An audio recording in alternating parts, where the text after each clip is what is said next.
स्वागत है आपका दोस्तों। आज हम पढ़ने वाले हैं मनोविज्ञान के 50 मोस्ट इम्पोर्टेंट क्वेश्चन। और ये क्वेश्चन आपके आने वाले यूपी टेट एग्ज़ाम के लिए वरदान होने वाले हैं।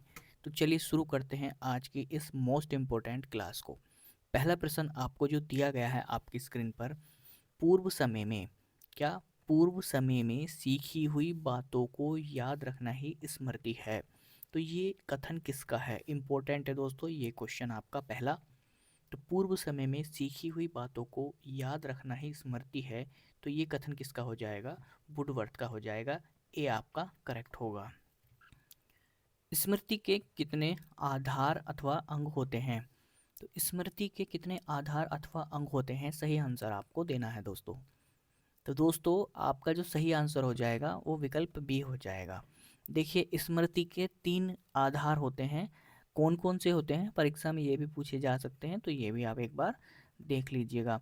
एक होती है संवेदी स्मृति, दूसरी होती है अल्पकालिक, और तीसरी आपकी होती है दीर्घकालिक।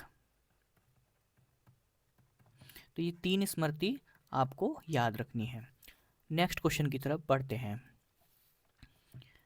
अल्पकालिक या अल्पकालीन स्मृति की अवधि कितनी होती है। तो अल्पकालीन स्मृति की अवधि आपको बताना है। तो दोस्तों अल्पकालीन स्मृति की अवधि जो होती है वो 20 सेकंड होती है। बी आपका करेक्ट हो जाएगा। विस्मरण या भूलना को स्मृति का कैसा पक्ष माना जाता है। विस्मरण या फिर भूलना स्मृति का कैसा पक्ष होता है। तो दोस्तों ये नकारात्मक या फिर कहें ऋणात्मक पक्ष कहलाता है। बी आपका सही हो जाएगा। सीखी हुई बात को स्मरण रखने या पुनः स्मरण करने में असफल होना क्या कहलाता है। सीखी हुई बात को अगर स्मरण रखने में या फिर पुनः स्मरण करने में अगर आप असफल हो रहे हैं तो ये क्या कहलाएगा, तो ये कहलाती है विस्मृति। ए आपका करेक्ट हो जाएगा। डाल्टन प्रणाली के जन्मदाता कौन है। डाल्टन प्रणाली जो है उसके जन्मदाता कौन है, सही आंसर आपको देना है। तो डाल्टन प्रणाली के जन्मदाता मिस हेलेन पार्कस्ट हैं। बी आपका एकदम सही हो जाएगा। कक्षा प्रबंधन का मुख्य उद्देश्य है। तो कक्षा प्रबंधन का मुख्य उद्देश्य क्या है दोस्तों, सही आंसर आपको देना है। तो दोस्तों कक्षा प्रबंधन का मुख्य उद्देश्य होता है शैक्षिक लक्ष्यों की प्राप्ति। सी आपका करेक्ट हो जाएगा। नज़दीकी विकास क्षेत्र का सिद्धांत किस मनोवैज्ञानिक ने दिया। इंपॉर्टेंट क्वेश्चन दोस्तों ये एग्जाम की दृष्टि से। तो नज़दीकी विकास क्षेत्र का सिद्धांत किस मनोवैज्ञानिक ने दिया था, ये दिया था वायोगोत्स्की ने। सी आपका सही हो जाएगा। निम्नलिखित में से कौन सा स्मृति का अंग नहीं है। तो स्मृति का अंग कौन सा नहीं होगा, तो ये हो जाएगा आपका चिंतन। जबकि धारण करना, सीखना और किसी चीज को पहचानना ये सभी स्मृति से जुड़े हुए होते हैं। संज्ञानात्मक अधिगम किससे संबंधित है। तो संज्ञानात्मक अधिगम किससे संबंधित है, तो ये आपकी सोच और समझ से संबंधित रहता है। बी आपका करेक्ट हो जाएगा। कोहल वर्ग के अनुसार पूर्व समाजन स्तर की विशेषता है। तो पूर्व समाजन की विशेषता क्या हो जाएगी दोस्तों, तो आपका सही आंसर विकल्प ए हो जाएगा, दंड और पुरस्कार पर आधारित निर्णय करना।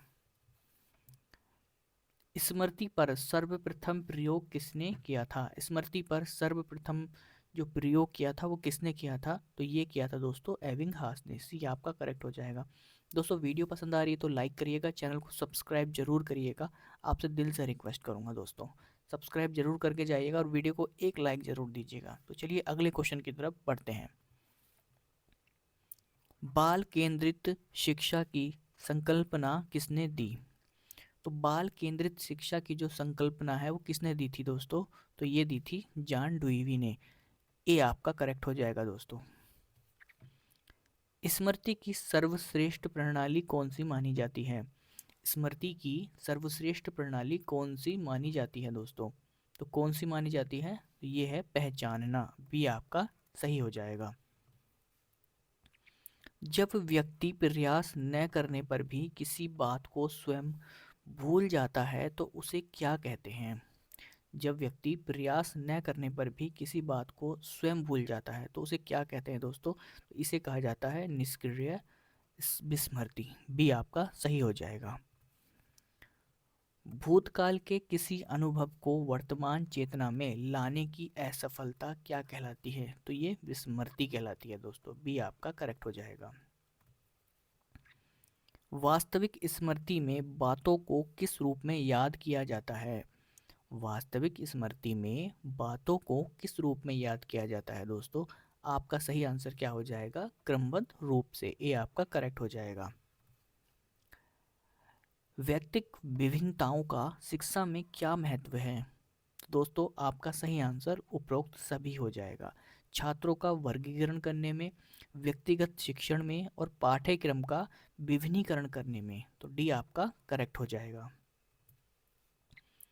संघनन सिद्धांत का संबंध किससे है? दोस्तों संघनन सिद्धांत का संबंध किससे है? सही आंसर आपको देना है। तो ये स्मृति से संबंधित होता है, बी आपका करेक्ट हो जाएगा। संवेदी स्मृति की अवधि कितनी होती है? संवेदी स्मृति की अवधि कितनी होती है?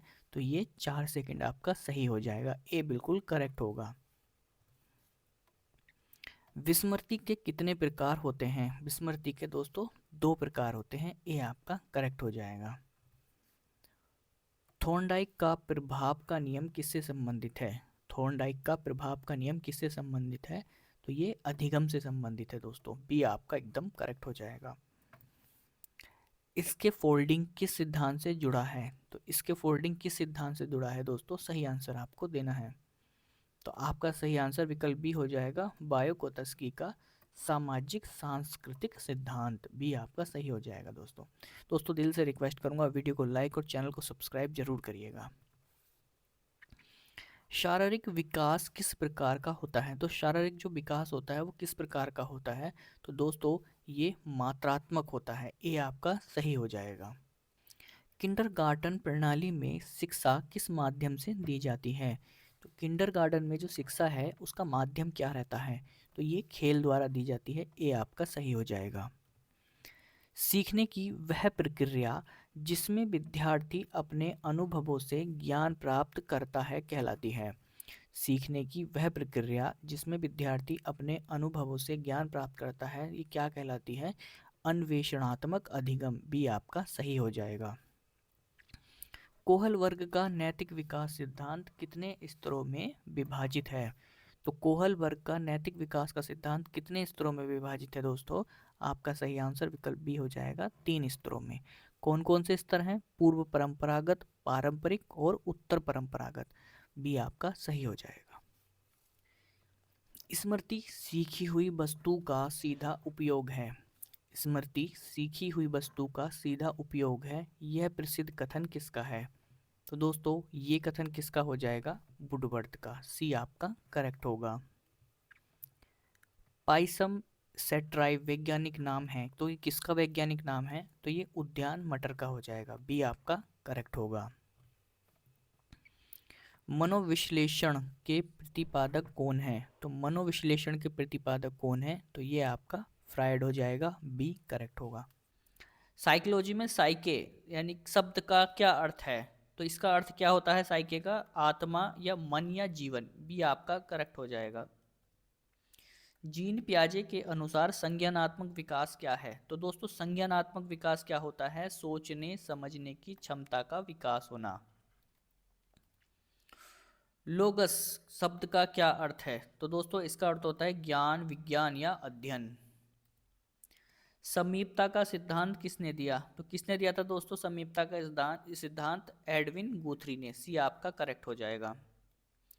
बालक में समाजीकरण की प्रक्रिया कब से शुरू होती है? तो जो बालक होता है उसमें समाजीकरण की प्रक्रिया कब से शुरू हो जाती है? तो ये हो जाती है दोस्तों शैशव अवस्था से ही, सी आपका करेक्ट हो जाएगा।